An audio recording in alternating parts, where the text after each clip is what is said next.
everyone to the e-learning of Commerce 5, that is marketing. In the previous videos, we have seen the functions of marketing, also the nature and features of marketing.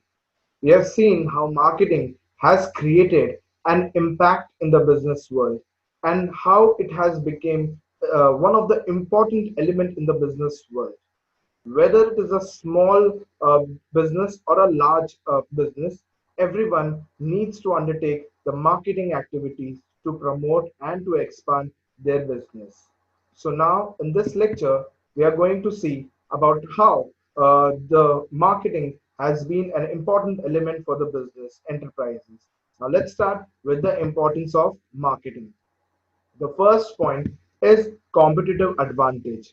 How marketing can be a very helpful for a business enterprise and how it can be it can become a competitive advantage for the business enterprise. Well, if you have a professional marketers in your business, that means they will come up with the innovative designs or models. That means they will come up with every now and then with a new design of the product or a new feature of the product in the product. Sorry.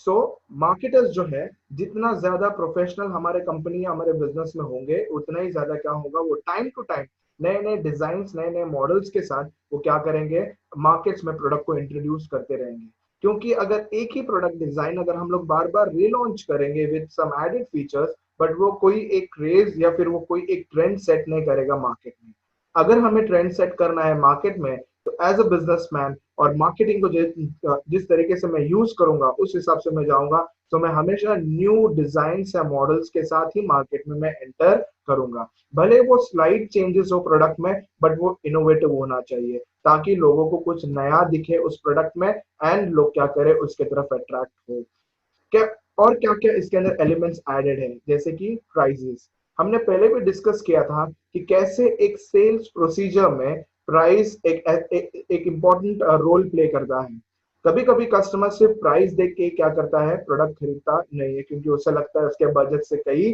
ज्यादा है तो इसलिए company को अपने marketing activities में इसे भी consider करना पड़ेगा कि क्या कॉम्पिटिटर्स का प्राइस के हिसाब से क्या करना है हमें भी अपना प्राइस सेट करना है अगर हम लोग कॉम्पिटिटर के प्राइस के अगेंस्ट में जाके अगर हमने कोई और प्राइस सेट किया तो ऐसा हो सकता है कि एक नेगेटिव रिस्पॉन्स मिले बिजनेस को और उसके प्रोडक्ट्स को सो इसीलिए मार्केटिंग के थ्रू हम लोग क्या कर सकते हैं एक ऐसा प्राइस हम लोग चार्ज कर सकते हैं जो हमारे कॉम्पिटिटर्स भी क्या कर रहे हैं प्राइस चार्ज कर रहे हैं एज वेल एज हम ऐसा भी प्राइस सेट कर सकते हैं कि जिससे हमारे कॉम्पिटिटर्स हमें फॉलो करें एंड हमारे प्राइस को ही वो सेट करें next is creative promotion schemes ये भी एक एडवांटेज है जो मार्केटिंग के थ्रू बिजनेस एंटरप्राइजेस को मिलता है कि मार्केटिंग के थ्रू बिजनेसेस क्या करते हैं अपने प्रोडक्ट को और ज्यादा सेल्स मतलब उनके सेल्स बढ़ाने के लिए एक अलग अलग प्रमोशनल स्कीम्स लाते हैं इन प्रमोशनल स्कीम्स में क्या क्या कंसिस्ट होता है discounts exchange offers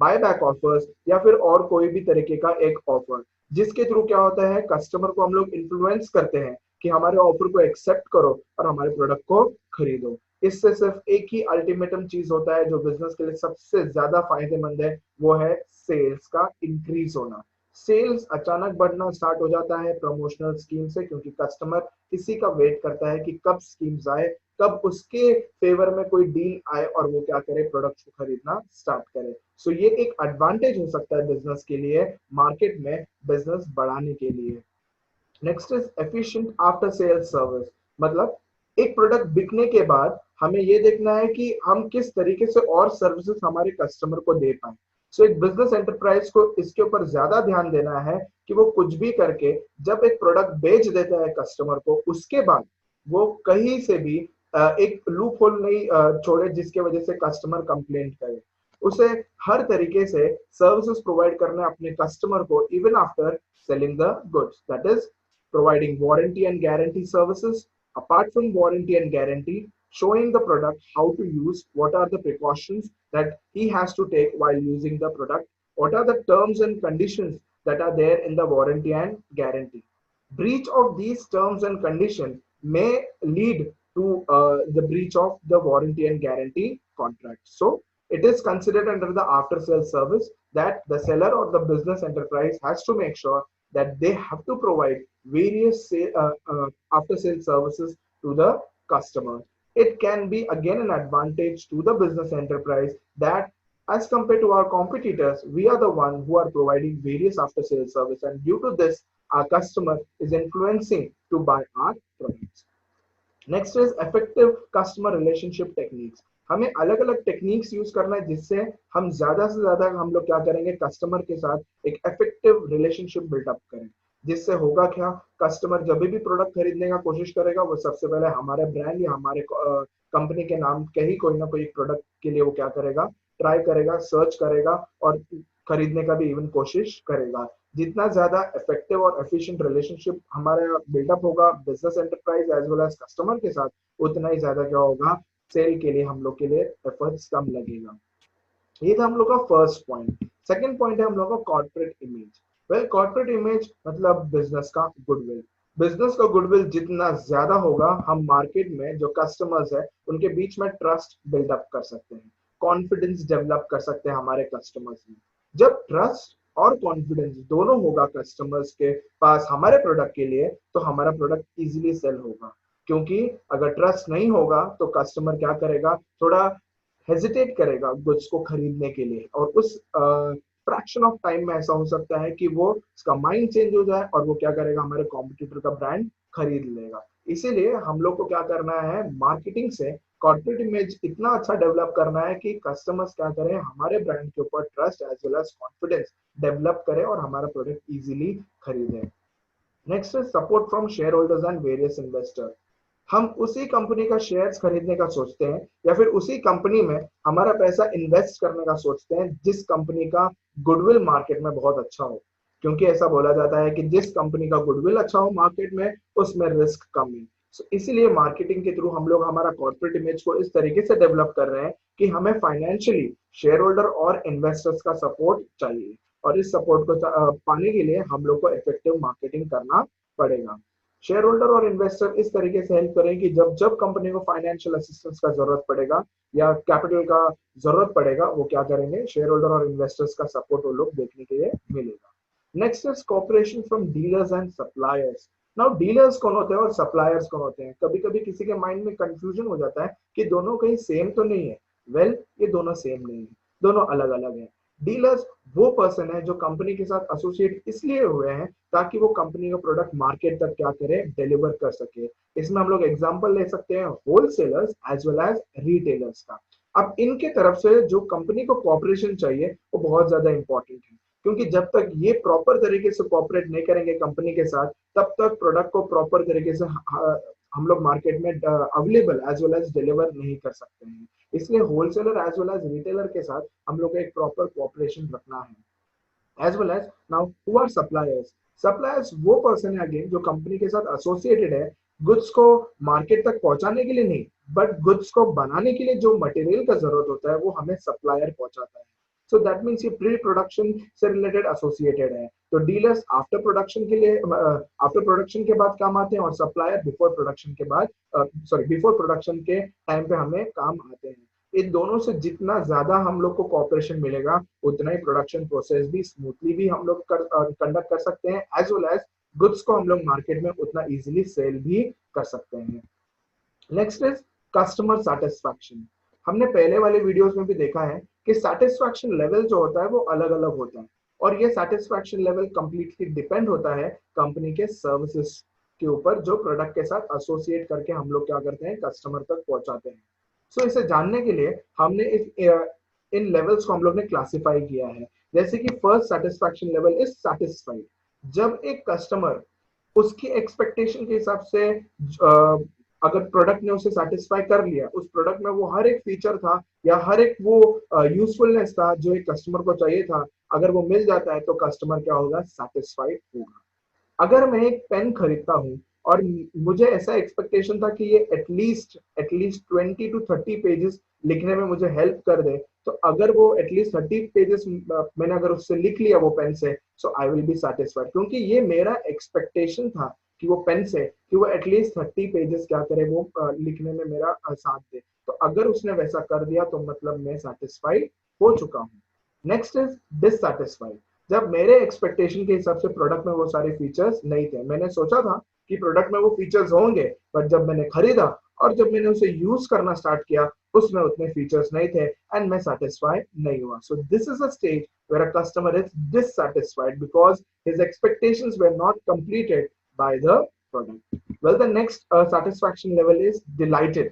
Well, if you get an additional benefit or additional services which you have not expected from the business enterprise, then you will be delighted from the services provided by the business entity.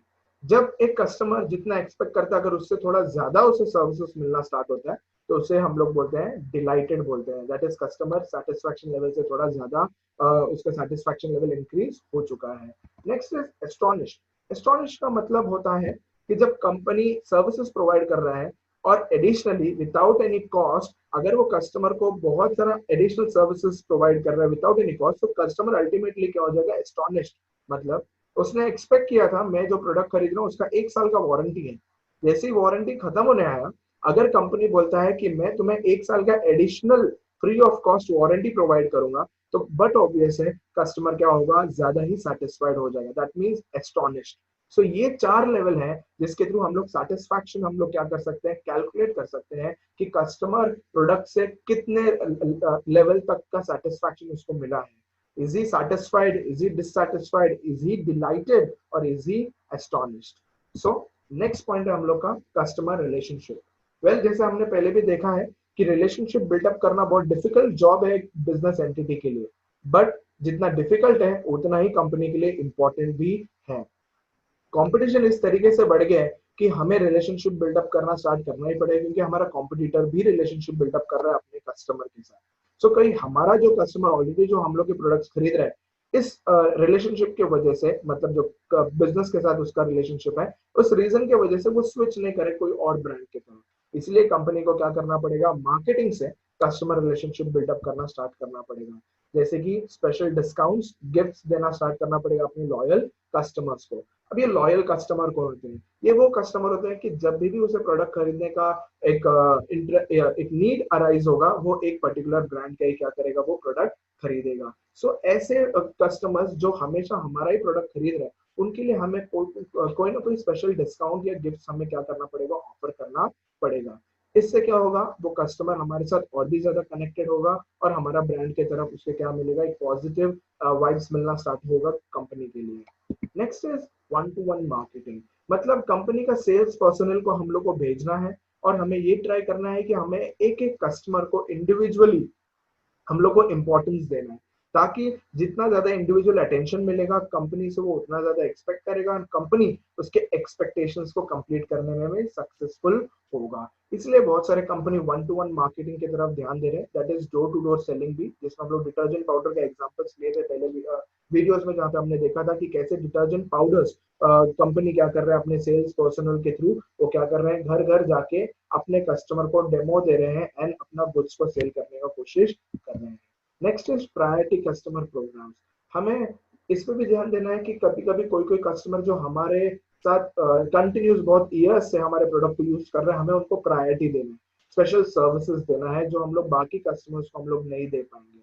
Example के लिए, जैसे कि हम लोग ने अगर कोई online shopping site, for example Amazon Prime का अगर हम लोग ने सब्सक्रिप्शन लिया, तो we will be considered as prime customer और हमें अलग प्रेफरेंसेस दिया जाएगा और एक नॉर्मल कस्टमर को अलग प्रेफरेंसेस दिया जाएगा।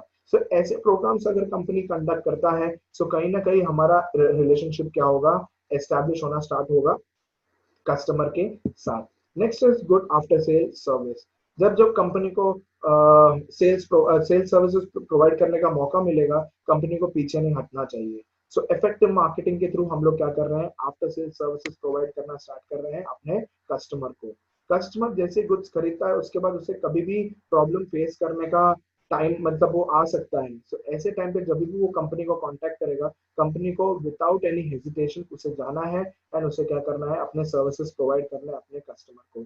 इवन दो अगर वो प्रॉब्लम वारंटी पीरियड के बीच में आए या वारंटी पीरियड के बाद आए, बट अगर कस्टमर कंपनी को कांटेक्ट करता है तो कंपनी को ये सारे सर्विसेज उसे प्रोवाइड करना पड़ेगा, क्योंकि जितना अच्छा तुम आफ्टर सेल सर्विस प्रोवाइड करोगे, उतना ही ज्यादा कस्टमर तुम लोग से क्या करेगा, कनेक्ट होता जाएगा। और लास्ट है दैट इज सेटिस्फैक्शन सर्वे। हमने बहुत जगह देखा होगा जब हम लोग गुड्स खरीदते हैं ऑनलाइन, तो हम देखते हैं कि हम लोग रिव्यूज पढ़ते हैं गुड्स का, कि जो इससे पहले कस्टमर्स ने गुड्स खरीदा है उनके हिसाब से ये गुड्स कितना अच्छा है, और based on that survey reports हम लोग कभी कभी डिसाइड करते हैं कि गुड्स को खरीदना है या नहीं। सो कंपनी को खुद से ही सेटिस्फैक्शन सर्विस करना पड़ेगा, जिसके थ्रू अगर वो पॉजिटिव सर्वे पॉजिटिव सेटिस्फैक्शन लेवल्स आया सामने तो हमारे लिए ही वो बेनिफिशियल है, क्योंकि बाकी जो कस्टमर्स है जो अभी तक हमारे प्रोडक्ट ट्राई नहीं किया है, इस सेटिस्फैक्शन सर्वे के रिपोर्ट के थ्रू वो लोग हमारा प्रोडक्ट्स खरीद सकते हैं। और next point is expansion of business.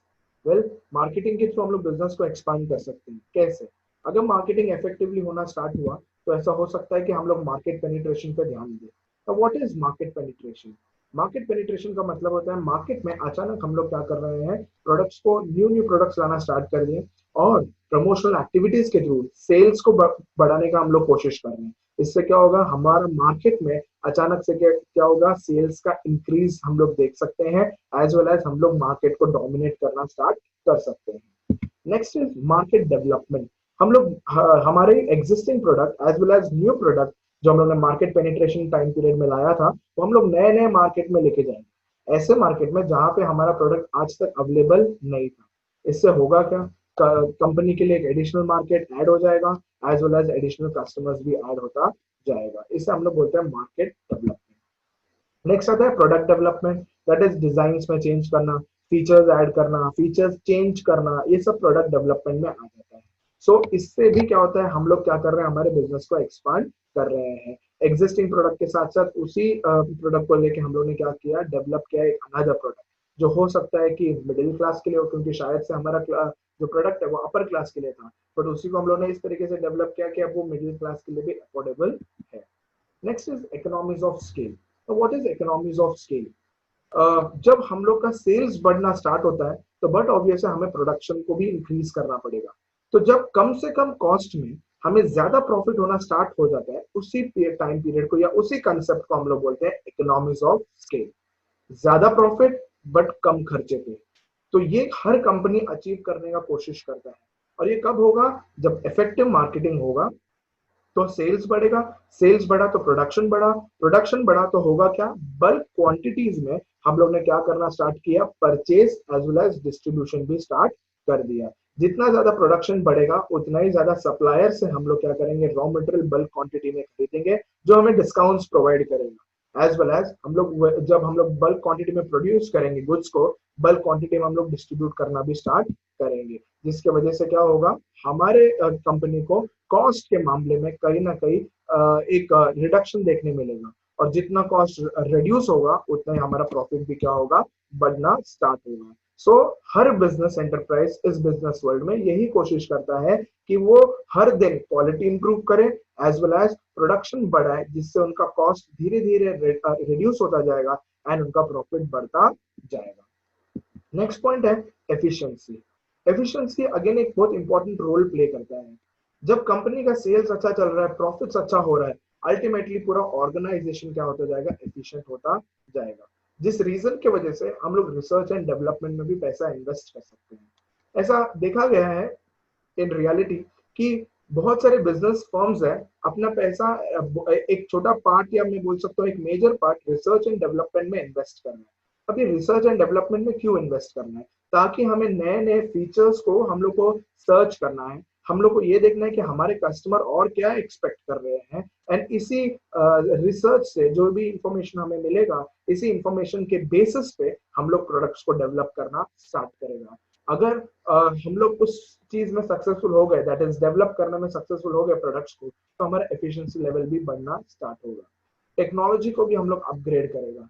अब टेक्नोलॉजी अपग्रेडेशन का मतलब होता है giving up on the old technology and accepting the advance technology.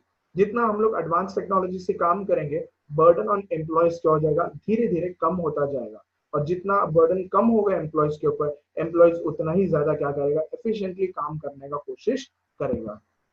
Training and development, well technology जैसे बदलता है, जैसे टेक्नोलॉजी हम लोग अडॉप्ट कर रहे हैं, हम लोग को एम्प्लॉयज को ट्रेनिंग देना पड़ेगा कि इस न्यू टेक्नोलॉजी के साथ कैसे कोप अप करना है और इस न्यू टेक्नोलॉजी को कैसे यूज करना है। और उनके स्किल्स को डेवलप करना है और उनको कॉन्फिडेंट बनाना है कि इस टेक्नोलॉजी को यूज करके कैसे हम लोग को प्रोडक्शन के लिए तैयार रहना है। तो ये था एफिशिएंसी। अगर हमने इन तीनों पॉइंट के ऊपर ध्यान दिया तो पूरा ऑर्गेनाइजेशन क्या हो सकता है, एफिशिएंट हो सकता है। Next is organisational objective. Well, अगर हम सब एक बिजनेस ऑर्गेनाइजेशन जब चालू करते हैं तो हमारे माइंड में कुछ पर्टिकुलर ऑब्जेक्टिव्स होते हैं और मेरे हिसाब से वो कॉमन ऑब्जेक्टिव्स है जो हर एक बिजनेसमैन के माइंड में रहता ही है। सबसे कॉमन ऑब्जेक्टिव जो हम लोग बिजनेस के लिए सेट करते हैं वो है इंक्रीज इन प्रॉफिट्स। हम यही एक्सपेक्ट करते हैं कि प्रॉफिट्स कभी कम ना हो, बस प्रॉफिट्स हमेशा क्या हो, मैक्सिमाइज या फिर इंक्रीज होता जाए डे बाय डे या टाइम टू टाइम। क्योंकि रिडक्शन इन प्रॉफिट्स कोई भी बिजनेसमैन एक्सपेक्ट नहीं करेगा क्योंकि it is a kind of loss. तो इसीलिए हम लोग क्या कर रहे हैं, मार्केटिंग से हम लोग हमारा एक जो ऑर्गेनाइजेशनल ऑब्जेक्टिव है that is to increase in profits, हम वो भी अचीव कर रहे हैं। Increase in market share that is हम जो एग्जिस्टिंग मार्केट में सेल कर रहे हैं बाकी कॉम्पिटिटर्स के मामले में हमारा प्रोडक्ट क्या होना चाहिए, ज्यादा सेल होना चाहिए। उसी को हम लोग बोलते हैं मार्केट शेयर। कि जब हम लोग देखते हैं कि हमारे कॉम्पिटिटर्स और हमारा प्रोडक्ट जब मार्केट में सेल के लिए अवेलेबल है तो सबसे ज्यादा क्वांटिटी ऑफ सेल जो होना चाहिए वो हमारे प्रोडक्ट का ही होना चाहिए, जिससे हमारा मार्केट शेयर क्या हो जाएगा, बढ़ जाएगा। अगेन ये एक टाइप ऑफ ऑर्गेनाइजेशनल ऑब्जेक्टिव है जो हर एक बिजनेसमैन अपने प्रोडक्ट के लिए सेट करता है। Next is improved corporate image.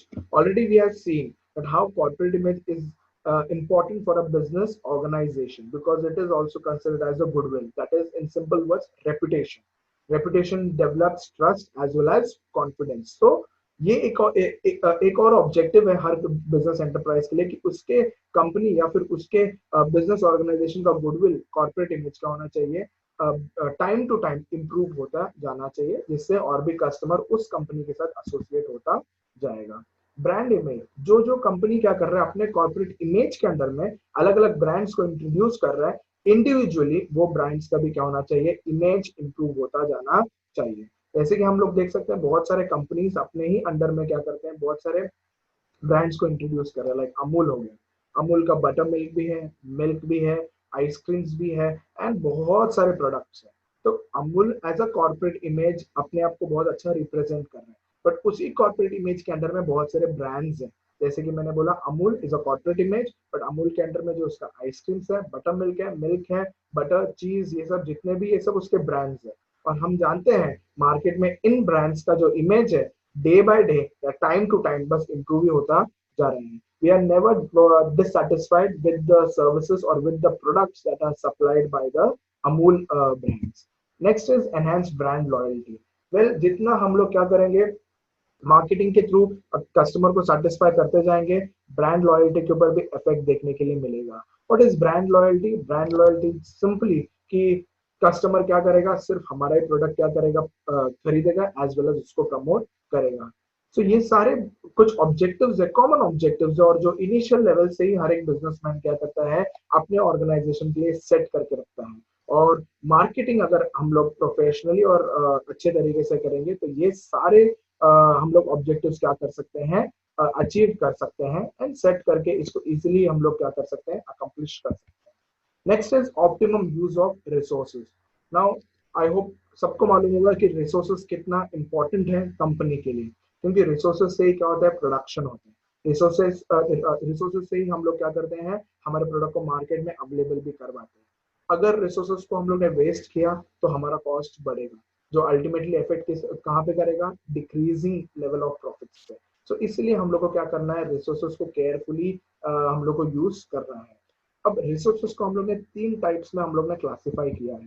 First is physical resources. कुछ एग्जांपल है फिजिकल रिसोर्सेज का, वो है machines, equipments and tools. In resources को भी हमें बहुत केयरफुली यूज करना है, टाइम टू टाइम हमें इनको सर्विस करवाना है और इसे एफिशिएंटली यूज करना है। क्योंकि अगर इसका मिसयूज होता है तो कहीं ना कहीं कंपनी को क्या करना पड़ेगा, कॉस्ट को बेयर करना पड़ेगा। Next is capital resources. Capital means the money that is required for a business organization. अब कैपिटल रिसोर्सेज को भी हम लोग को केयरफुली ध्यान देना है, क्योंकि money is not ours, it is of investors who have with lot of trust they have invested in our company. So we have to make sure that we are utilizing all the funds provided by our investors carefully without misusing it. A अब वो भले working capital हो या fixed capital हो, हमें हर type of capital को हम लोग को केयरफुली यूज करना है, उसे मिसयूज नहीं करना है। और लास्ट है man power, that is employees, जो मैं ऐसा भी बोल सकता हूँ कि जो मैनेजरियल लेवल पे भी है और नॉन मैनेजरियल लेवल पे भी है। मैनेजरियल बोला मतलब मैं बोल सकता हूँ बोर्ड ऑफ डायरेक्टर्स या फिर top level of management. Non managerial employees बोला मतलब जो कंपनी के लिए सिर्फ और सिर्फ एम्प्लॉयज है, जो लेबर भी हो सकता है। हमें इनको भी प्रॉपर तरीके से यूज करना है। अगर लेबर का प्रॉपर यूटिलाइजेशन नहीं हुआ, सो अगेन कंपनी के लिए क्या होगा, it's a loss, a big loss. It has been seen that many companies and many philosophers, authors have considered manpower as an important asset for any business organization. So we have to make sure that every manpower has been utilized to the best. That is, उनका जो भी skills है हम उन skills को best तरीके से use कर रहे हैं। Next is brand loyalty. अब इस पे हम लोग फोकस करेंगे। प्रीवियस पॉइंट्स में हम लोग ने ब्रांड लॉयल्टी को देखा है, बट इसमें हम लोग और डिटेल में जाएंगे। ब्रांड लॉयल्टी जो है, आज हर कंपनी एक्सपेक्ट करता है अपने कस्टमर से कि भाई मेरा कस्टमर मेरे ही ब्रांड की तरफ क्या बन जाए, लॉयल बने। अब लॉयल्टी के अंदर क्या क्या एलिमेंट्स कवर होते हैं? वेल, दो एलिमेंट्स कवर होते हैं। फर्स्ट इज रिपीट परचेज, मतलब कस्टमर सिर्फ हमारा ही प्रोडक्ट बार बार खरीदे। Imagine if you are going to a shop to buy a milk packet, every day whenever you visit a shop, you will prefer only one particular brand of milk packets. That is, for example, अगर मैं जाता हूँ तो मैं Amul packets ही prefer करता हूँ। तो repetitive purchase मतलब मैं जब जब मुझे गुड्स का जरूरत पड़ेगा उस पर्टिकुलर नीड के लिए, तो मैं वही पर्टिकुलर ब्रांड का ही क्या करूंगा, मैं चीजें खरीदता ही जाऊंगा। इससे प्रूफ होता है कि कस्टमर क्या बन गया, ब्रांड लॉयल बन गया। अब रिपीटेटिव परचेज से क्या होगा, सेल्स भी क्या होगा, सेल्स भी कंटिन्यूस होता जाएगा। Next is recommendation. Well, customer, ऐसा बोला जाता है कि एक बहुत इंपॉर्टेंट एलिमेंट है प्रोडक्ट का सेल बढ़ाने के लिए। वेल, बहुत सारे ऑथर्स ने ये भी बोला है कि कस्टमर्स जब कस्टमर सेटिस्फाई हो जाता है और ब्रांड लॉयल बन जाता है, तो वो हमारे प्रोडक्ट को प्रमोट करना स्टार्ट करते हैं। That means without any spending any money, we are promoting our brand by satisfying our existing customer. हमारा जो कस्टमर है वो दूसरों को भी रिकमेंड करेगा हमारा ही product. That is mouth of word के थ्रू हम लोग क्या कर रहे हैं, हमारे प्रोडक्ट का पब्लिसिटी कर रहे हैं, जिसमें हमारा 1 रुपया भी नहीं जा रहा है। बस हमें क्या करना है, एग्जिस्टिंग कस्टमर को सेटिस्फाई करना है, और उसी सेटिस्फेक्शन लेवल की वजह से हमारा एग्जिस्टिंग कस्टमर क्या करेगा, नए नए कस्टमर्स को रिकमेंड करेगा हमारा ब्रांड। और उससे क्या होगा, अगेन हमारा न्यू कस्टमर एड अप होता जाएगा, सेल्स बढ़ेगा, एंड कंपनी का ही क्या हो जाएगा, सेल्स इंप्रूव होएगा, एज वेल एज प्रॉफिट भी इंक्रीज होगा। Next is brand equity. Well, equity जब हम लोग बात करते हैं तो हम लोग को मनी रिलेटेड कंसेप्ट याद आता है। सो ब्रांड इक्विटी का सिंपल बेसिक मीनिंग हम लोग बात कर सकते हैं कि ब्रांड का एक्चुअली मार्केट में वैल्यू कितना है। गुडविल का भी वैल्यूएशन किया जाता है, जो हमने प्रीवियस या फिर मैं बोल सकता हूँ कि लोअर ग्रेड्स दैट इज 11 12 में हम लोग ने देखा है कि कैसे हम लोग क्या कर रहे हैं, गुडविल का वैल्यूएशन कर रहे हैं। वैसे ही हम लोग जब ब्रांड का इक्विटी हम लोग कैलकुलेट करने जाते हैं, तो हम लोग ये पता लगाते हैं कि एक पर्टिकुलर जो ब्रांड मार्केट में अवेलेबल है, जो कस्टमर्स खरीद रहे हैं, उनका एक्चुअली मार्केट में उसका कितना वैल्यू है। जितना अगर टाइमली या फिर पीरियडिकली अगर हम लोग देख रहे हैं कि ब्रांड का इक्विटी या फिर वैल्यू कंटिन्यूसली बढ़ रहा है, दैट मीन्स मार्केट में उसका पॉपुलैरिटी बढ़ रहा है, एंड वो कस्टमर को ज्यादा से ज्यादा सेटिस्फाई कर रहा है। Next is brand image. Already पिछले पॉइंट्स में हम लोग ने ये पॉइंट पढ़ लिया है, दैट इज ब्रांड इमेज। जैसे कि मैंने एग्जांपल दिया था अमूल का, Amul is being considered as company under which various brands are available. So Amul is a corporate image and brand image, जैसे कि मैंने उसका एग्जांपल्स लिए थे कि अमूल बटर हो गया, अमूल चीज हो गया, अमूल मिल्क हो गया, Amul butter milk, sorry Amul cream, ये सारे उसके ब्रांड हैं। अब मार्केटिंग के थ्रू हम लोग क्या कर सकते हैं, हमारा ब्रांड इमेज को इम्प्रूव कर सकते हैं। और ये बहुत ज्यादा इंपॉर्टेंट है कि हमारा ब्रांड इमेज क्या हो, सबसे बेस्ट हो मार्केट में, क्योंकि जितना अच्छा ब्रांड इमेज उतना ही ज्यादा हम लोग का सेल्स क्या होगा, बढ़ेगा। जितना पुअर ब्रांड इमेज उतना ही क्या होगा, हमारे कंपनी को सफर करना पड़ेगा। And the last one is benefits to the stakeholders. Well, stakeholders वो सारे लोग हैं जो हमारे कंपनी के साथ एसोसिएटेड है financially, that is the investors who invest in our company through various sources. So let's see how it will be beneficial to these persons. The first point is employee may get high salaries and other incentives.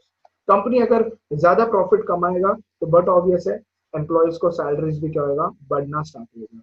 Sales बढ़ेगा तो जो sales personal है उनको incentives भी मिलना start होगा. Incentive is an additional monetary benefit given by the company to the sales personnel for the additional sales done by the sales personnel. मतलब एक सेल पर्सनल जब एक टारगेट सेल्स से ज्यादा सेल्स करता है तो उसे कंपनी क्या करता है, एक मॉनेटरी बेनिफिट देता है और उसी को हम लोग बोलते हैं इंसेंटिव्स बोलते हैं. सो सैलरीज भी बढ़ेगा, इंसेंटिव्स भी बढ़ेगा अगर कंपनी ने ज्यादा सेल्स अचीव करना स्टार्ट किया तो प्रॉफिट्स बढ़ेगा, सैलरीज भी बढ़ेगा. Next is shareholders get higher dividend.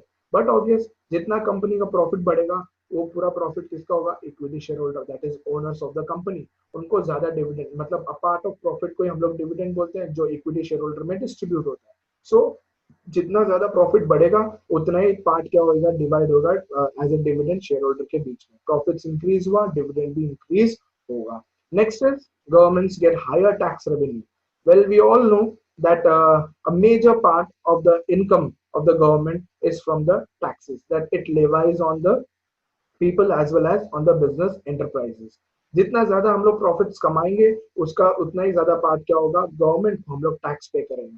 Profits rise होएगा, टैक्स भी क्या होएगा, बढ़ेगा और गवर्नमेंट के लिए वो एक इंपॉर्टेंट रेवेन्यू के थ्रू उसे क्या करेगा, उसका इनकम भी बढ़ना स्टार्ट होगा.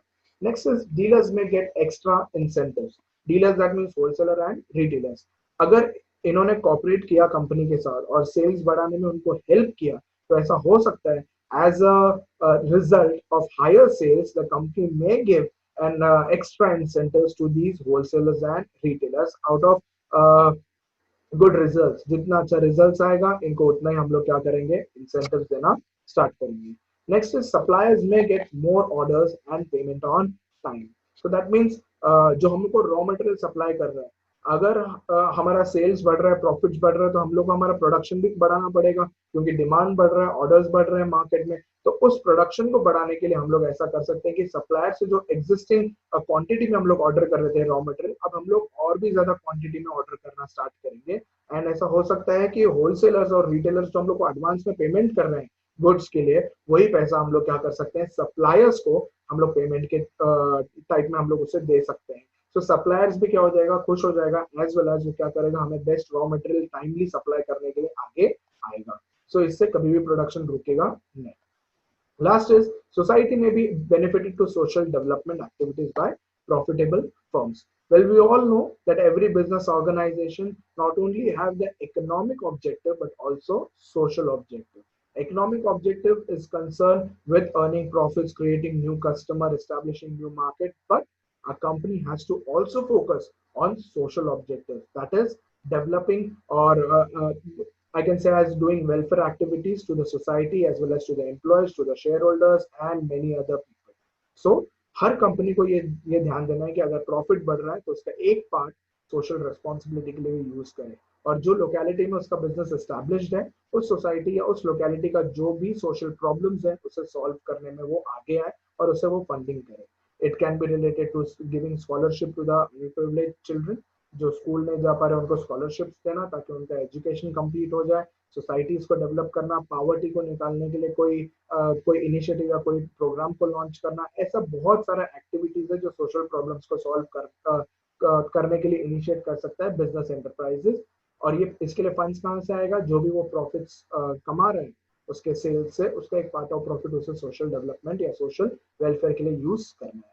सो वेल ये सारे जो पॉइंट्स थे हम लोग ने जो भी हम लोग ने देखे ये कहीं ना कहीं कंपनी के लिए बहुत ज्यादा ही मैटर करता है और ये सारी चीजें कंपनी अचीव कर सकता है और इनके थ्रू बेनिफिट मतलब उसे मिल सकता है अगर वो मार्केटिंग को प्रॉपर तरीके से यूज करें. सो इसीलिए हम और भी बहुत सारे इंपॉर्टेंस है बट हम लोग सिर्फ इन्हीं पॉइंट्स को सम अप करेंगे और इससे यही हम लोग कंक्लूड करेंगे कि how marketing is important for a business organisation. Well, I hope this was informative to you. Stay home, stay safe, and keep learning. Thank you.